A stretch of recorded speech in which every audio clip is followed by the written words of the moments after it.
That clap and cheer is for my guest tonight, Mrs. Nancy Leport, who will be joining me, Mike Hayes, on the Big H podcast. We like to feature local guests from the village of Hilton and town of Parma, and my guest today is no stranger to that. She's had a lifelong experience of different activities, different leadership positions in the village and the town. And Nancy, it is a pleasure to have you. Well, thank you, Mike. It's a pleasure to be here. Hilton is very near and dear to my heart. I was born in Brockport, but basically I was born and bred here in Hilton. One of the first stories my parents tell me is they brought me home from the hospital, and my first house or place to live was in their apartment above the Heart Store, which was on the corner of Main Street and South Avenue. It's where the nail salon and dog grooming is located now. And from there, I lived in a variety of houses in Hilton. And by the way, full disclosure, I was born in Brockport in January of 1952. So, yeah, I've been around a while. I have good memories of Hilton growing up. I had lots of cousins around me and aunts. We were always, riding our bikes and at each other's houses. And it wasn't a matter of not knowing where we were because everybody in the community knew who we were. And if we did something wrong, our parents knew about it before we got home because someone had called them to tell them what was going on.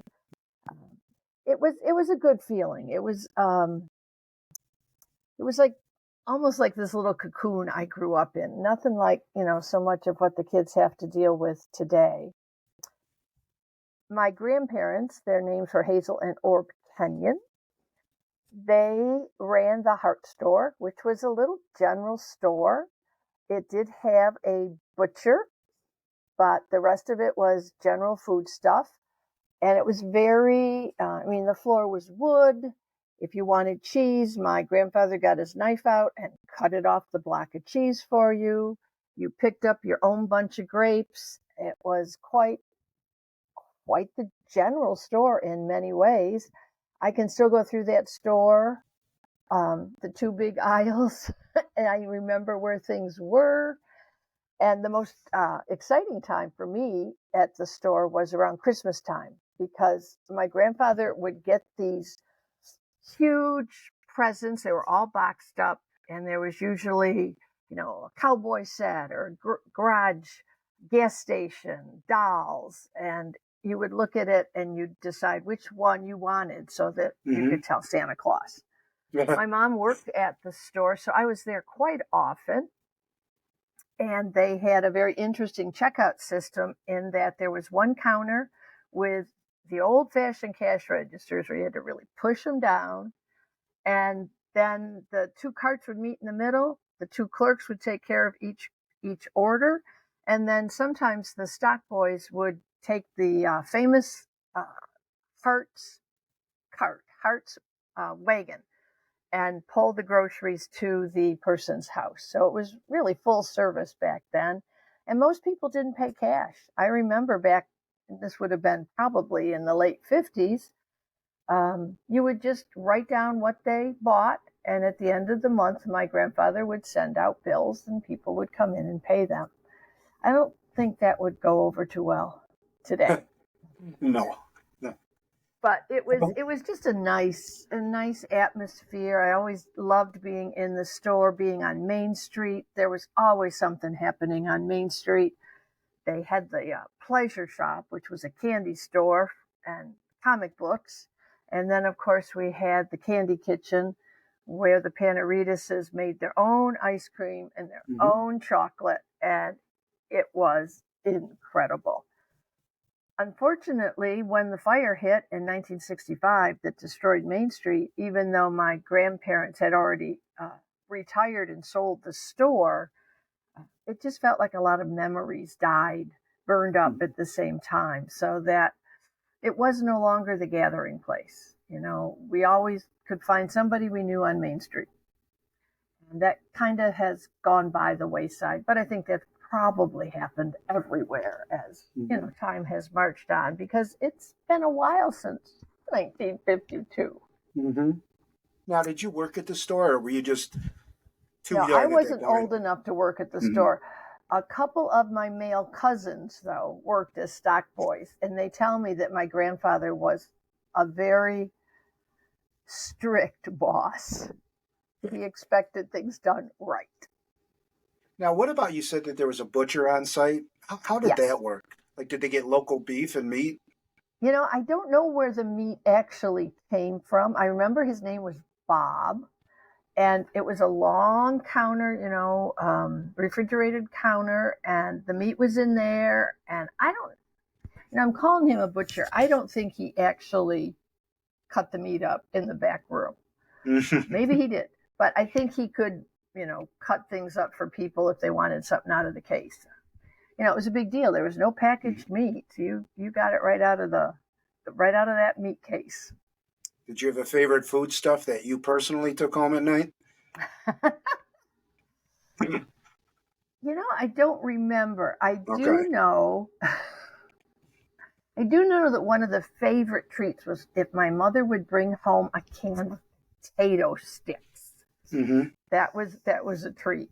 You know, back in the day, I hate. Oh, boy, do I sound old. It's all right. I know I am, but Seasoned. yeah, seasoned is right.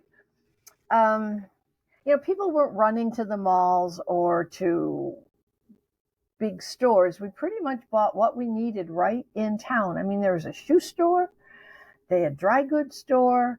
Um, so yeah, the treats would have been, a little sweet or maybe some chips or something. Yeah. Now, you talked about cousins. Um, did you have any siblings? I know you Yes. did, but I'm. Yes. My maiden name is Wheelahan. And yes, Michael Wheelahan is my brother. And he has two boys, and they both still live here in the Hilton area. In fact, his son Kevin is a phys ed teacher at the school, and his other son Greg is a Monroe County sheriff. Mm-hmm. So they are very active still in the community. My daughters, I have two girls, they do not live in Hilton, but then again, they never did. And Okay. that's for a later part of the Sure, story. sure is. Now, when you were going through school, where was the grade school in Hilton? Okay. The grade school was right where it is now. Hazel Jenkins and Jonathan Underwood. They weren't connected like they are now. But I did kindergarten through second grade in Hazel Jenkins. And then I did third and fourth in Jonathan Underwood. Fifth and sixth were in the Henry Street School, which is Okay. now the Village Community Center. Mm-hmm. And we were the first class into Merton Williams. In fact, we went into it in our seventh grade year, and it wasn't even completely done yet when we Mm-hmm. started there. And then And high school was West Avenue. okay. And so the high school is 9 through 12. Is that It was obvious? 9 through 12. Yep. We graduated in 70, and I think 1973 was the first class in the East Avenue school. Well, in doing my research for our podcast, I did go to the village office, and Dave Crum, the historian, gave me the 1970 yearbook, and I looked up, and some of the teachers there were quite young, like Steve Williams, Jim Buck, Harold Garno, many names that I had recognized. What was the school culture like when you were going through high school at that point? Okay, so I am in high school from 66 to 70. It was a pretty tumultuous time in the country because of Vietnam. Mm-hmm. So we saw a lot of, kids that we looked up to as seniors either being drafted. The draft, I don't think they hadn't started the lottery yet, but some of them were going off to Vietnam. This culture itself, we had a really tight class and enjoyed being together and doing things. we were also part of the generation where girls could not wear slacks to Mm. school. And if boys wore blue jeans, they couldn't have rivets on them. And I remember a big push by the student body to get the dress code changed. So at least the girls could wear slacks. And that finally, I think by my senior year, we were wearing slacks. Now, the other thing that the seniors today would probably raise their eyebrows at, we had a senior lounge Mm-hmm. and we were allowed to smoke in the Whoa. senior lounge. Yep, yep, yep, yep.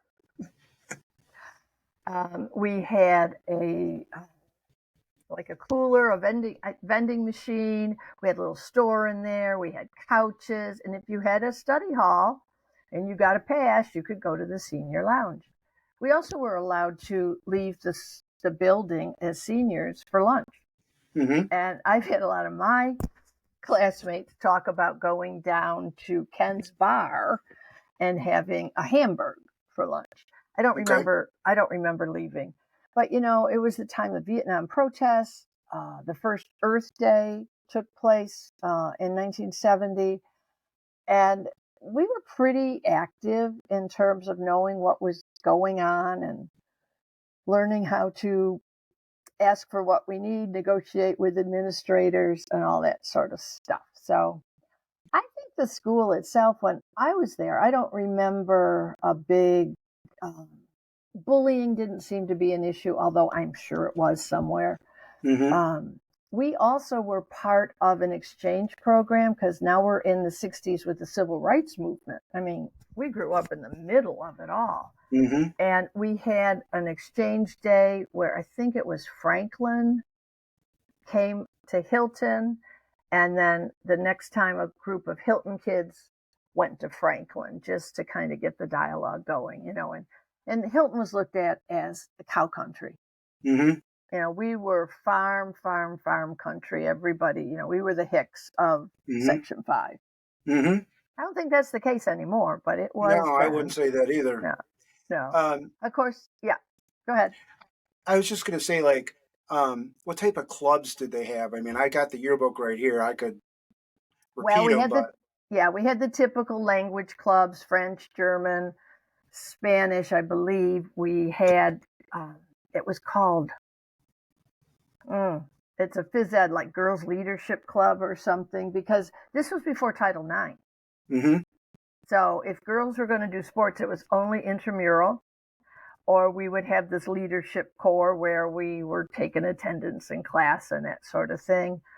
There was a coin club, there was junior Rotarians, there was a ski club that was very popular, and we also had a rifle club. That's just wondering. Yeah. Yeah, and the rifle range is in the basement of the Henry Street School. And I understand the range is still there. I don't know if it's used, but Mm-hmm. I think it's still there. Yeah. Now, I think you participated in Enzian Club. Was that true? And Yes. explain what that is, because I had never heard of it. All right, so there's National Honor Society, and you had to have an 85 average to be selected for National Honor Society, among some other stuff.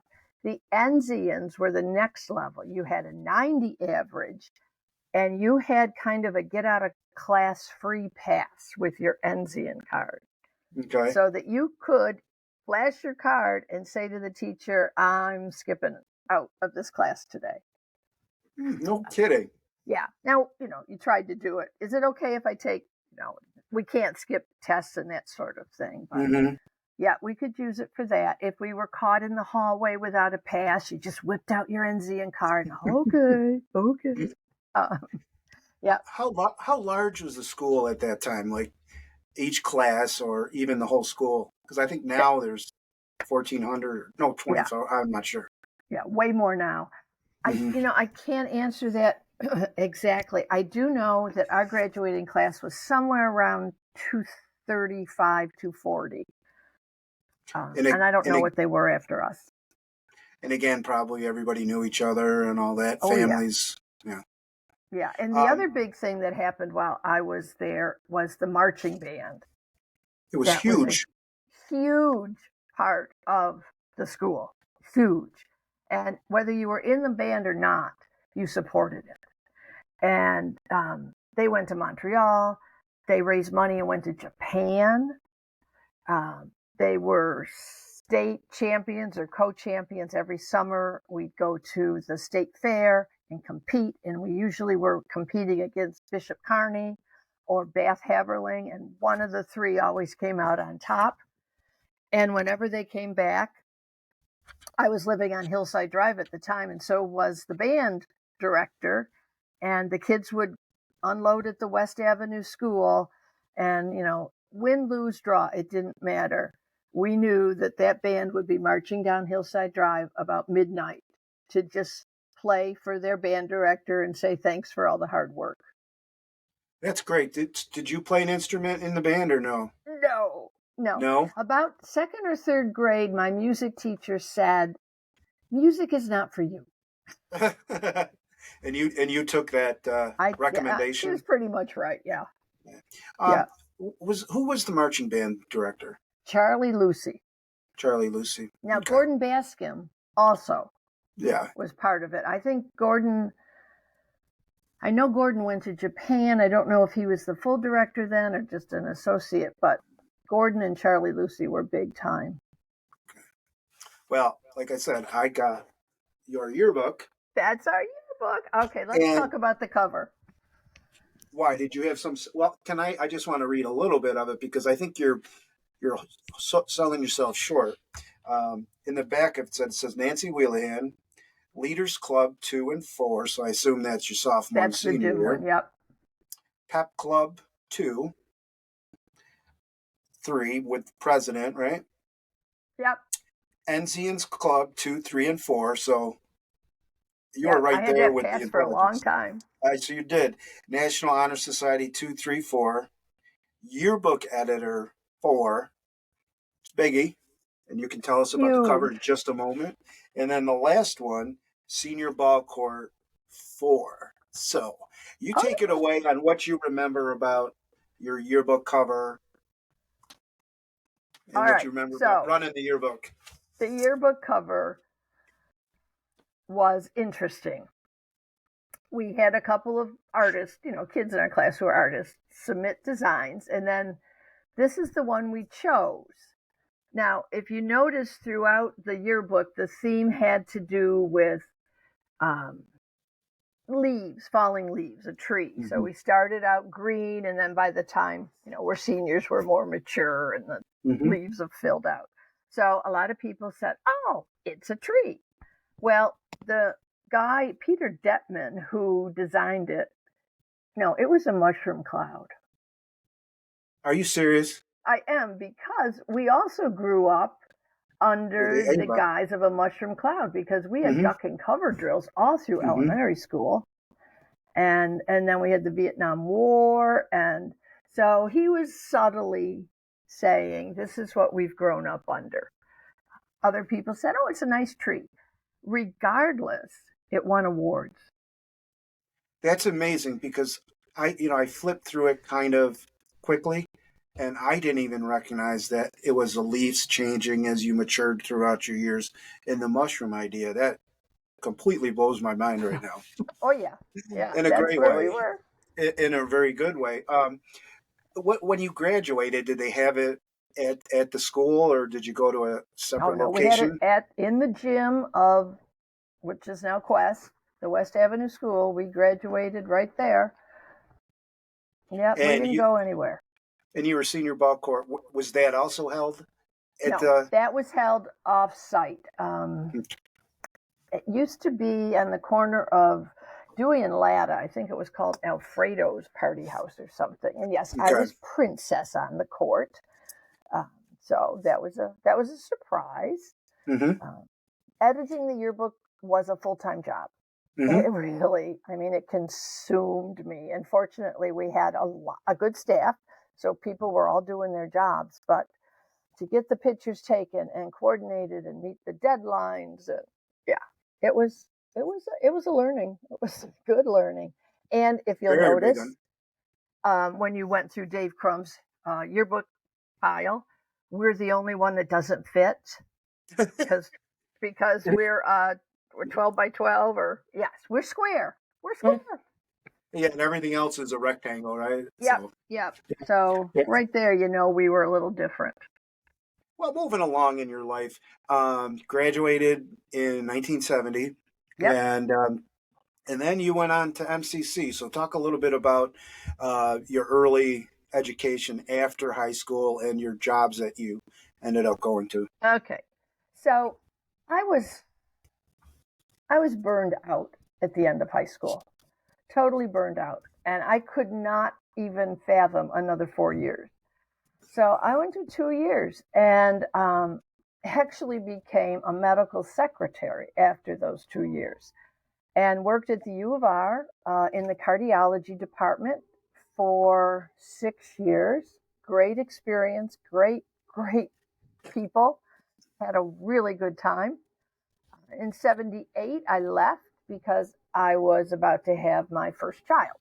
I had married in 72 Howard Tripp, who was also an alum. And Allison, my oldest, was born in March of 78. And my second daughter, Courtney, was born in September of 79. So they're basically twins as far as sleep goes. Yeah, it was a little crazy. And it wasn't until they were both in nursery school that I was looking through the paper one day because I wanted to buy a bike.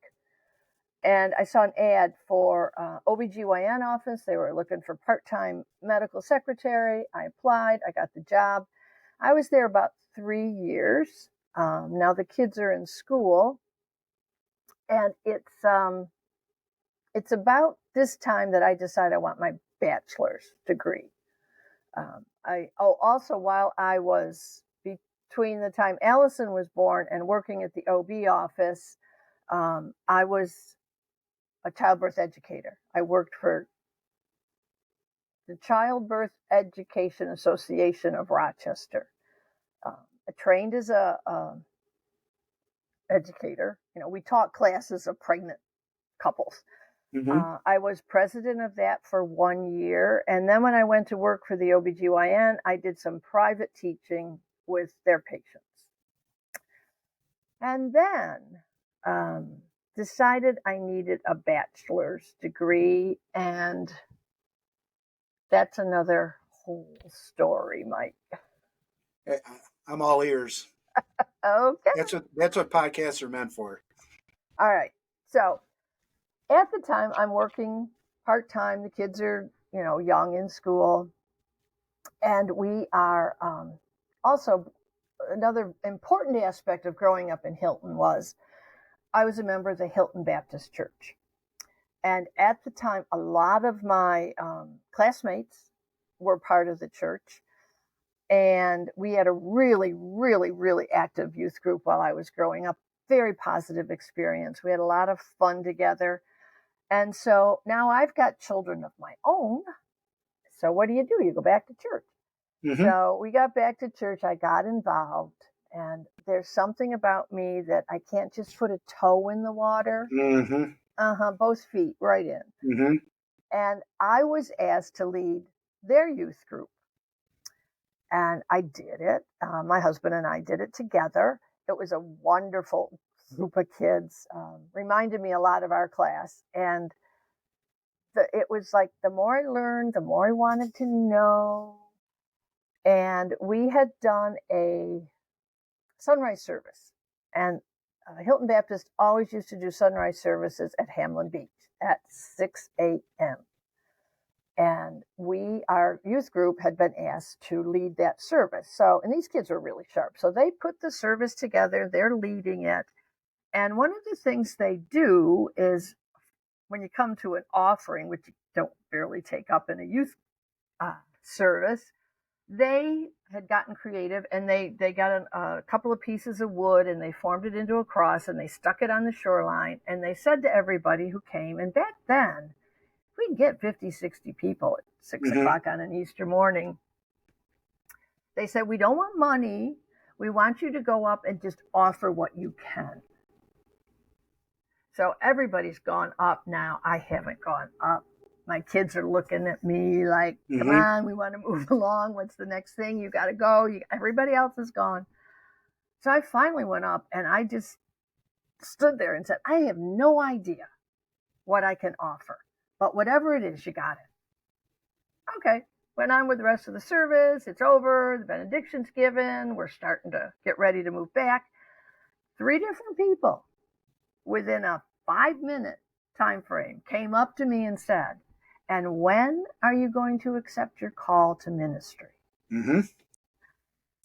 And I said, oh, this isn't fair. I had just offered Mm-hmm. whatever. Mm-hmm. So immediately I said, well, wait a minute. I'm a woman. I'm a wife. I'm a mother. Mm-hmm. I don't even have my bachelor's degree. Mm-hmm. So this is out of the question. So a few weeks go by and it keeps coming at me and coming at me and coming at me. And I'm in church one Sunday, and this sounds really woo-woo. I don't tell this to everybody. But there were banners hanging up on the wall, and one of them was of the 3 crosses on the hill. And I'm sitting there, and I thought I was listening to the sermon, but all of a sudden that center cross just got really bright. I was looking at it, it got really, really bright. And it was as if somebody was sitting next to me. I heard so clearly, Mike, well, I'm waiting. Mm-hmm. Oh, yeah.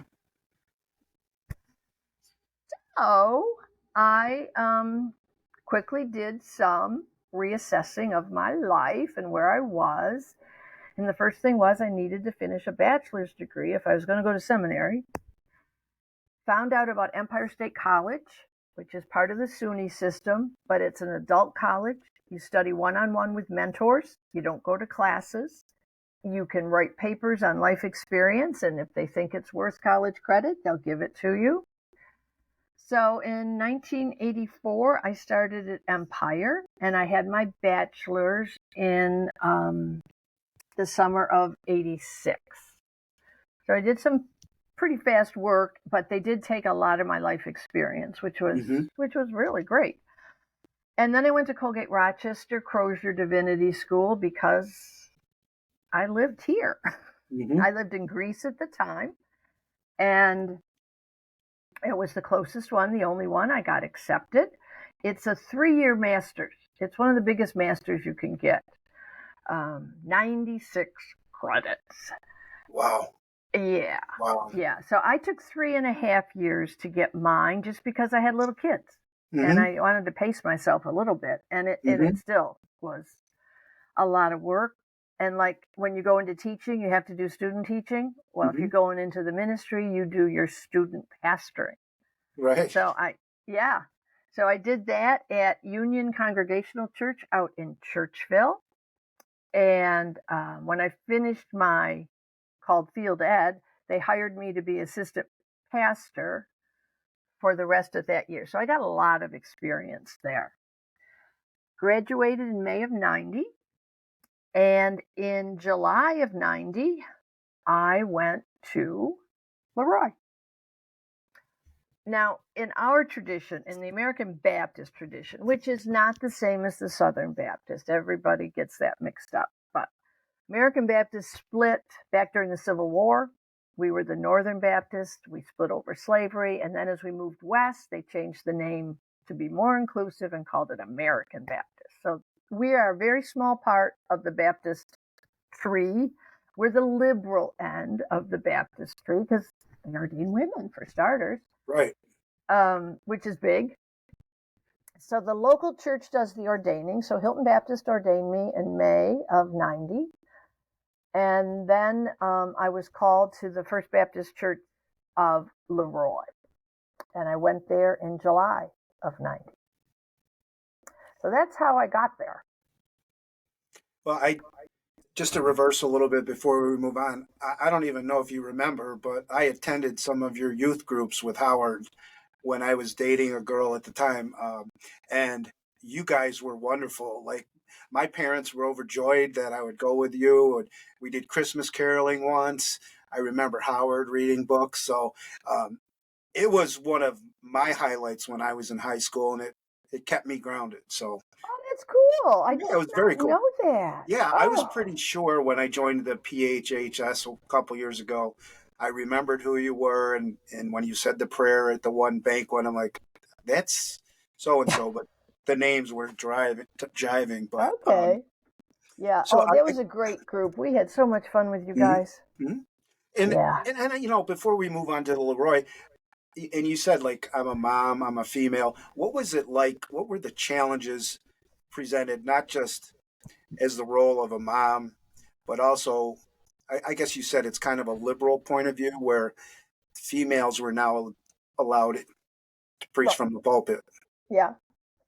Well, it's interesting because Rochester's a very strong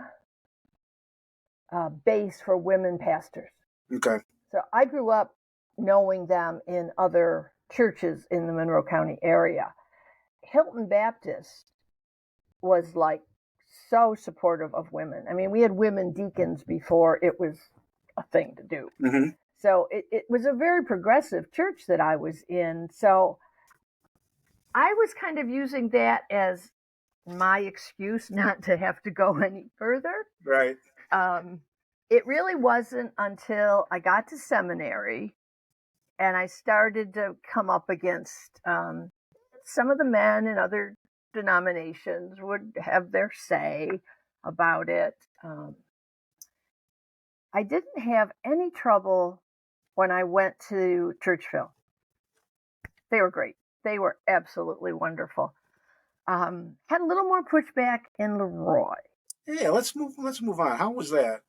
Okay. Well, actually, first of all, for my first church, it was good. Um, it's a small church, a very small church. I mean, I was coming out of a church that had, 100, 200 people every Sunday. And now I'm in a church that if we pushed 75, we had a good turnout. I was the first woman that church had called in 175 years. Wow. Yeah. I became, by the time I left, the longest tenured pastor that they had had in 175 years. Wow. Wow. Yeah. So we have a call process where you're interviewed a gazillion times. And then when they finally decide they want you as their candidate, you then have to go for a weekend where another bunch of meetings and interviews with the average parishioner. Hmm. And then you have to preach a sermon and then they vote on it. So I didn't get a lot of pushback. There was a couple of people that you could tell they weren't comfortable with having a woman. But they called me. And the first few weeks I was there, probably the first 6 months I was there, every once in a while somebody would be there in worship that wasn't a member and wasn't actually a visitor because my people would say, oh, well, she goes to the Methodist church or he goes to the Presbyterian church. And we figured out that, well, one of them told me, well, I just wanted to come and see what a woman pastor was like. Hmm. Hmm. Do you have horns or what, what's different about you? Uh, but anyways, overall, I would say generally the church and the community were very accepting. The pushback I got, which surprised me, was from women. No kidding. Yeah. Yeah, there were some women, I'd say at the time in their 60s, and I think it was, how come she gets to do this? It wasn't available to us, sort Hmm. of thing. Um, but everybody's entitled to their opinion. I did get to the point when a couple people would push me. I said, look, I am not going to debate whether or not I should be in ministry. Hmm. Not going to debate it. Hmm. I will discuss my call. I will discuss my theology with you, but I am not going to debate my right Right. to be here. Exactly. Yeah. And things went pretty well from there. You also, in your background, you said you were an interim minister. Is that a certification in spiritual direction. Is this all inclusive of what you were doing at Leroy? Oh, Oh this is no. on. Okay. Yeah, Tell us a yeah, little bit about that. yeah. So when I was at Leroy, let me just give you a couple of things because I realized as I was thinking about this podcast, there is a real theme here. Um, Leroy had a very tight knit clergy community, which is pretty much unheard of. I mean, we supported each other through everything. We didn't see each other as competitors at all. We Mm-hmm. did a lot of work together for the community. If something was wrong in somebody's life, we were there to fill in, take over, whatever. Um, and as a result, did a lot of community ministry. So the Presbyterian pastor and I, we started a support group back for Desert Storm because we had a lot of men and boys that went from Leroy. So we had, a support group for parents and girlfriends and wives. Um, we started the Leroy Christian Community Project, which was an after-school program, a teen drop-in center, and a support group for caregivers of the elderly. Okay. That was a multi-church event, but I spearheaded it. Yeah. Yeah. Yeah, it kind of came out of a Bible study. I led a community Bible study. It kind of came out of that, and we went from there. That lasted for over 20 years. It broke off. It was its own 501c3. It had $100,000 budget. Wow. So that really, that took off. And a lot of that had to do with working with the school, finding out all these latchkey kids were, and all these teens on Friday nights had no place to go. So I was really into the community. And as I got close to the 12th, 13th year, things were getting a little rough. I think the church would rather I wasn't quite as involved in the community. Mm-hmm. They wanted more of my time and focus. I thought they were getting it, but they didn't. Okay. So the more I thought about it, I thought, well, maybe I've run the course here. Mm-hmm. And like high school, the thought of going into another parish and starting all over again just seemed a little overwhelming. And at the time, I was working with my own life coach. So we started working on what would I do if I left? And I told him, I love to research, I love to learn, and I love to present. And he said, you got a retreat and workshop ministry then. Mm-hmm. And so that's what I started when I left. And in starting that, I also realized the benefits of coaching that I got, and I could see how I could apply it in my workshops and retreats. And then I saw Boston College was offering a 3-summer program on spiritual direction. I'm going, oh man, that would really help me. Mm-hmm. So I got certified as a life coach and certified from Boston College as a spiritual director. And that's when, I don't know, my husband was doing a lot of interims at the time. And he said, you really got a package there that would serve as a good foundation for interim ministry. So I got certified as an interim minister. And that interim goes into a church between pastors. It's the transition time. So their pastor has left. The new pastor hasn't come. There's usually a year to 18 months before the new pastor shows up. So the interim goes in, helps people figure out what they want, what the problems are, where they need to grow, and get them ready for their new pastor. And I think I've done about 5 or 6 of those. So I was able to use coaching and spiritual direction and workshop leadership. It all nicely came together. And I did that until I finally, I was doing workshops a couple weekends ago. So I want to say I'm retired, but maybe not. So is that the real life program that you started? Okay. All right. Yeah. Research, learning, and presentation, RLP, real life programs. Okay. Yeah. Wow. And then you decided to move back to Rochester. Was it in 2013? Yes, we. Or you? Okay, so let me back up another couple thousand years here. Hmm. When I was in Leroy, I think the second year I was there, Howard and I separated, which I figured was the end of my career there. But it wasn't. They supported me. They supported the girls and I. Um, and in 1994, I married the Presbyterian pastor of Leroy, Hmm. Chuck Leport, which was a whole community-wide celebration. We put our invitation in the penny saver. They just came. Um, so in 2012, I went to Georgia for a year to help my daughter get her 4-year-old to and from pre-K. And when I came back from Georgia, I said to Chuck, we need a new place. He was getting older. I knew I'd be traveling a lot.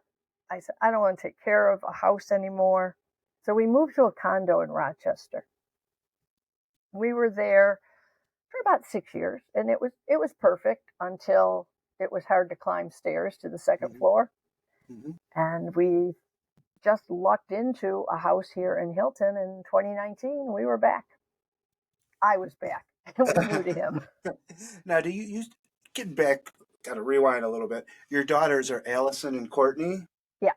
Where are they nowadays? Okay. Well, obviously, they grew up in Leroy.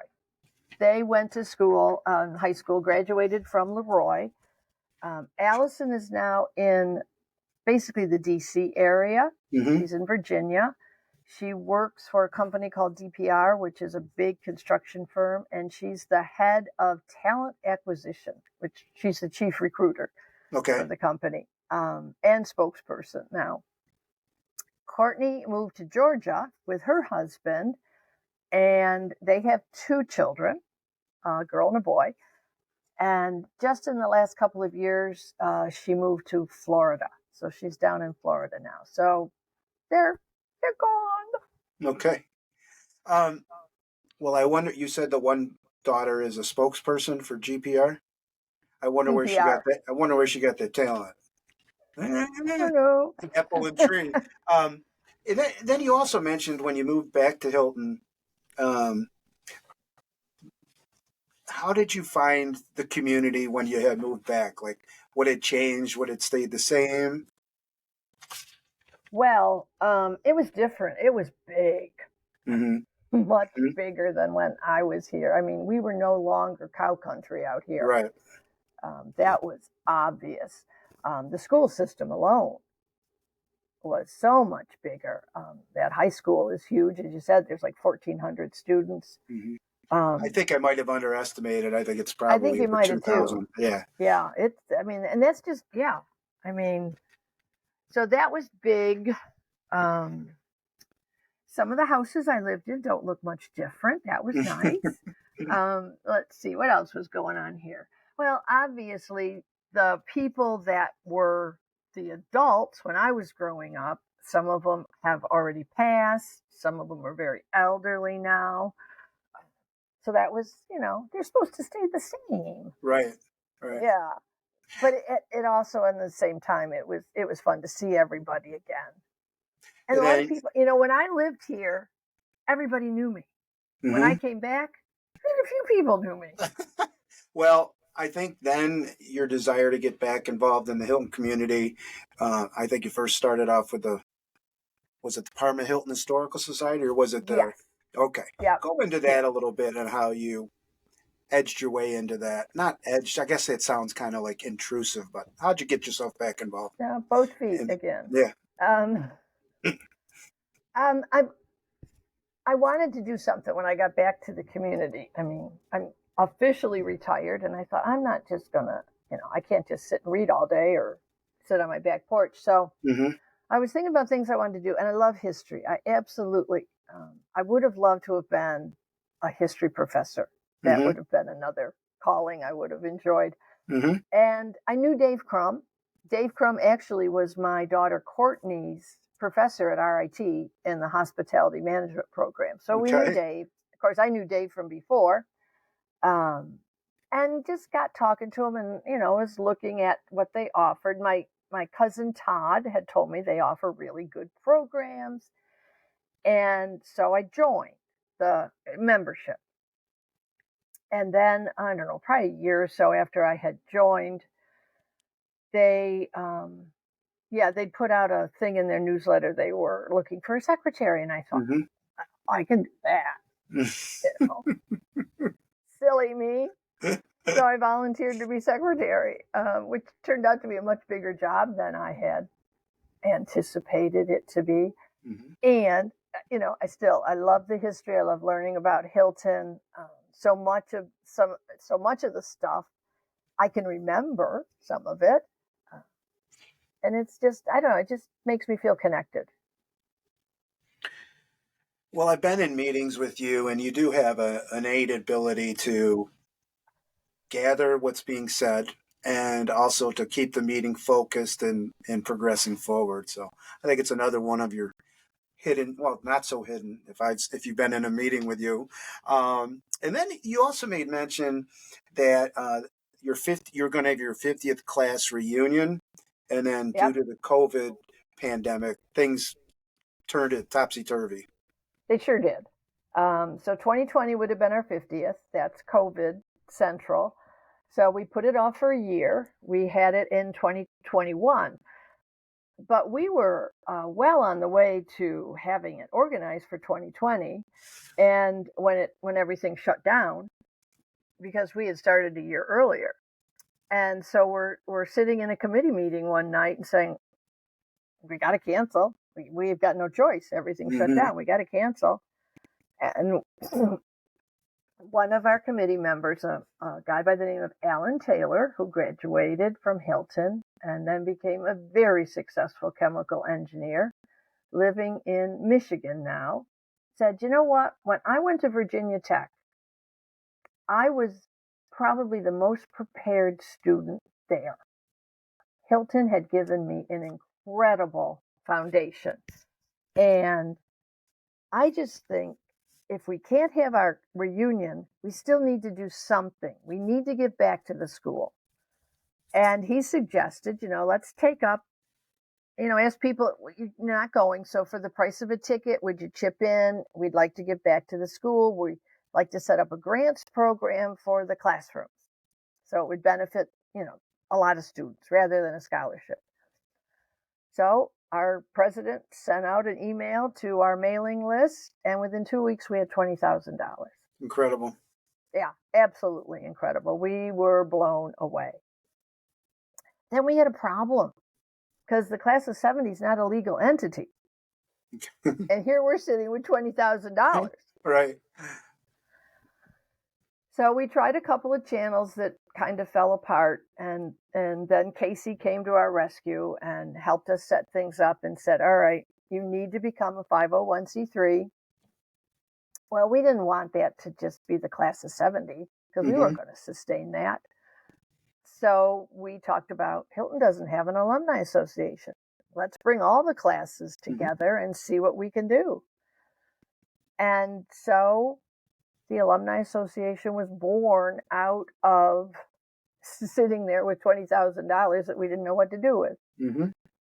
And so we're a 501c3. We're a registered charity, tax exempt. We had all the paperwork, all the bells and whistles. And what are some things that you've already sent charitable contributions to, or scholarships, or whatnot? Well, the Alumni Association is, it was a year old in May of 2023. So we're really just over our first year. In our first year, we gave $11,000 back to the school in grants. Most of all that was grants. We funded the Sources of Strength training. We put some money into the 8th grade trip to DC because they had lost a year for fundraising with the COVID. And we sponsored the new mural in the high school. It's in the foyer of the high school, which is going to be dedicated on Thursday. So those were the big grants we gave out. We gave out some smaller ones. And then in June, we gave a $1,000 scholarship to a senior who would be entering a trade or a technical school. We were really, we wanted to be intentional about that because we know that there's so many kids that have the high averages and are going on, and they get a lot of scholarships. They get a lot of awards. Mm-hmm. And as we talked to Kristen Paulini, who's the assistant for superintendent, what is she? Instruction. Superintendent of instruction, yeah. Yes. She got talking about kids that are going into trade and technical, and our committee had been talking about that. So that was it. And so we started with the 20,000, which was a nice base. And we have had fundraisers. We do a fall fundraiser and a spring. Last fall, it was PGA tickets. Then in the spring, we had casino night, which was unbelievably fun and successful and so supported by the community. All our expenses were covered by the time we got to casino night. So it was pure profit. That's awesome. Made $7,500. Mm-hmm. This year, our fall fundraiser was Buffalo Bills tickets to the Jets game. Yesterday, we drew the winner of that, and we made $3,700 on that. Because, again, the Bills tickets were donated by Mike Lee, who's an alum. Mm-hmm. We're looking at having a trivia night coming up in, I think, November. And, of course, casino night will be on the schedule in April. So all of these fundraisers help us keep feeding the grants and the scholarships. So we're really thrilled at how this first year has gone. Do you want to mention who's the president of the... You left that out, Nancy. Yeah, well, okay, I'm the president, but we have a board made up of alumni from various classes, and it's a great working board. They've been very, very busy. Everybody's got a skill, and they're plugging it in. Eric Edelman from the class of 09, he's doing all our IT, all our web stuff, all our graphics. He's just been wonderful. So, it's just been a great working board. It isn't just one person. And so that I'm very grateful for that. And we're always open for other people to come on the board that might want to take over this position because I am retired and I am old. You want to pass it on to the next generation, literally. We do. We wanted to get, our goal is to see it be sustainable. Okay. Well, so much in life, there are certain things that happen that send us in one direction. And you already talked about the one where you were in church and the one banner and things like that. There could be trauma and things like that. And I think you know where I'm getting at. Just briefly, touch upon the tragedy of that befell your father. Yeah.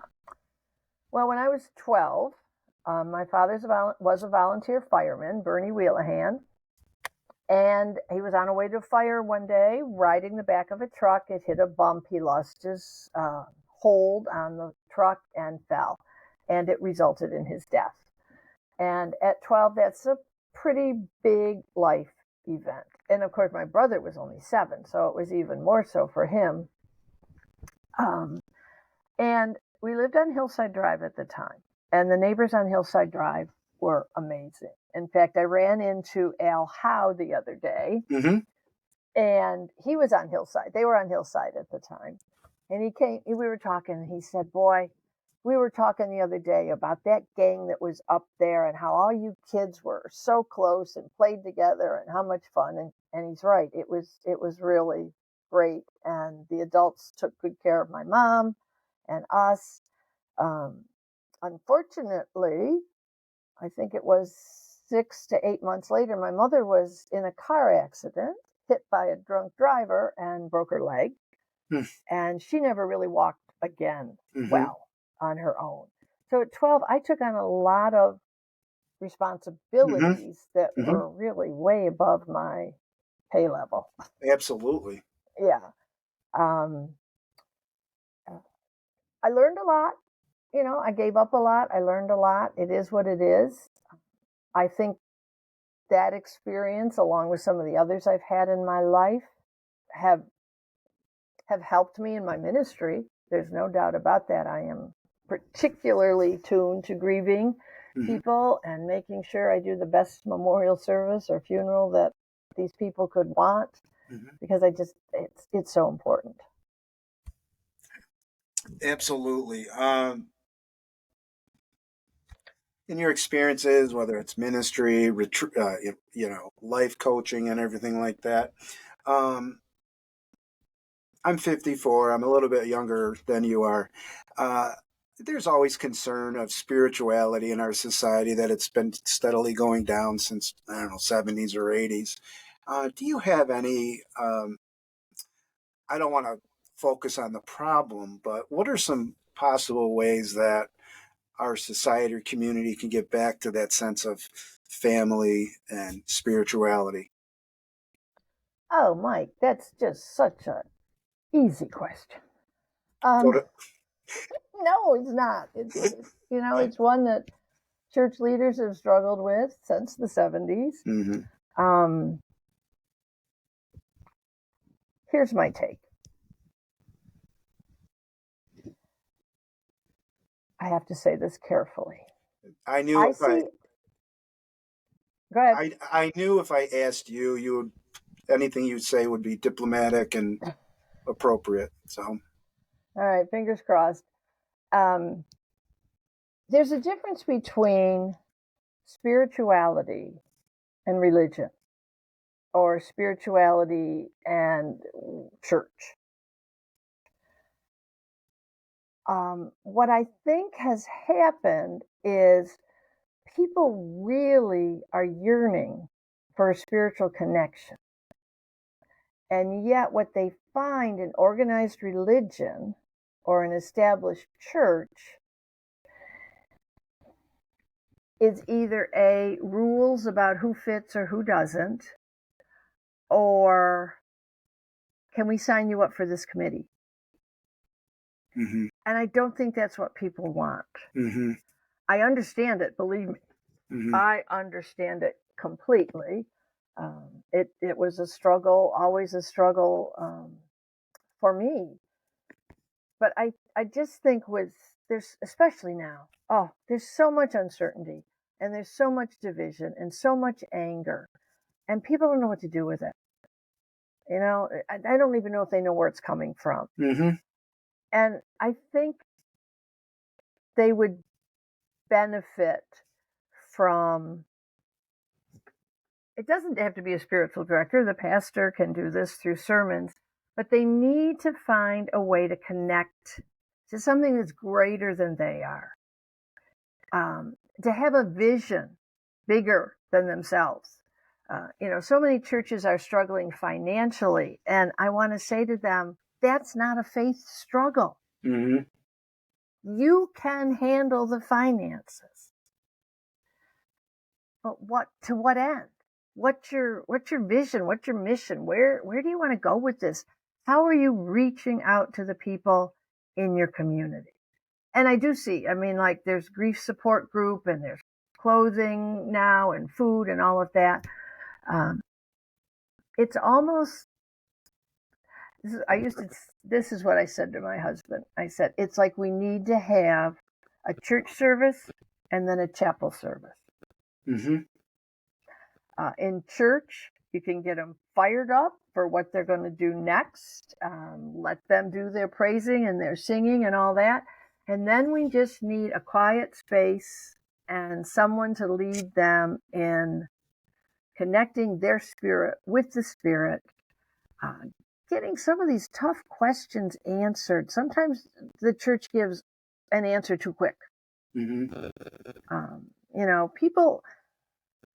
People who are divorced, people who have lost children or spouses or any number of things, they need somebody to listen and help them know they're not alone. And the thing I found so much in my office from people, they blame God. Why did God do this to me? people live in the Old Testament where, if you don't do it right, you're going to get squashed. And yet, the overarching theme of both the Old Testament and the New Testament is love. And it's not just romantic love. It's a verb. It's action. It's faith in action to me. And I just think we don't give people the opportunity to stretch and reach a higher level of thinking, of call it what you want, faith, thinking, theology. Go back to that youth group you were talking about. I remember at Christmas time, the youth group would collect money from the people in the church, and then we would go grocery shopping. And the kids would go grocery shopping, and they would come back and they would wrap these boxes, and they'd be very particular about, they knew what the family was, and they were very careful. Well, if a kid is in this family, they have to have this, and then they'd go deliver them. And when they came back, they were changed. They were changed because they said to me, "We've had our Christmas. That's what Christmas is about." I've taken kids on mission trips. They come back changed because they see what's out there and how they can help and how little other people have. And it gives them a much bigger perspective. And I just think, I guess what I'm trying to say is, I worry that the church's perspective is too narrow. It's too in the four walls. And I think in order to get out, you've got to have a bigger perspective, and I think that's where spirituality comes in. What is the meaning? Why am I here? What is my purpose? What is my call? Whether we can get people back to that, I don't know, because people are busy. That's the other thing. I've often said, forget Sunday morning. You have church when you can have church. Bring them together when you can get them together. It doesn't have to be on a Sunday. But then there's that, well, we've always done it that way.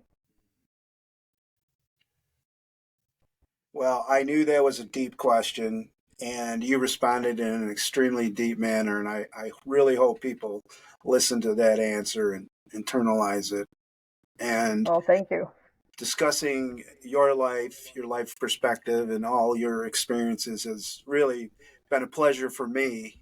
And I can't wait for people to watch this podcast, Nancy, because you are a true Hiltonian through and through, and you're a treasure. Thank you for joining me. Thank you. I appreciate that, and thank you for having me. And you asked me about 3 words to describe Hilton. Oh my goodness, how did I forget? It's right on my notes. Please do. Okay. So obviously for me, family is important. That's Hilton. Growth. Hilton is really growing, and compared to some of the other communities I've been in, really open to bringing outsiders in and making them, and my 3rd word is community, making them part of the community. There's so much to develop community here, and I just want more people to take part. Well, I think if they listen to your words, they certainly will. And thank you again for bringing up that 3 words to describe Hilton. And again, thank you for joining me. And please keep doing your wonderful things with the community and the Alumni Association. And I just might catch up with you at that trivia contest. So. Oh, I hope so. Yeah, I'm so looking too. forward to seeing that one. All right, yes, Nancy. Thanks. I really appreciate it, Mike. Thank you. Take care, and God bless. All right, you too. All Bye-bye. Bye-bye.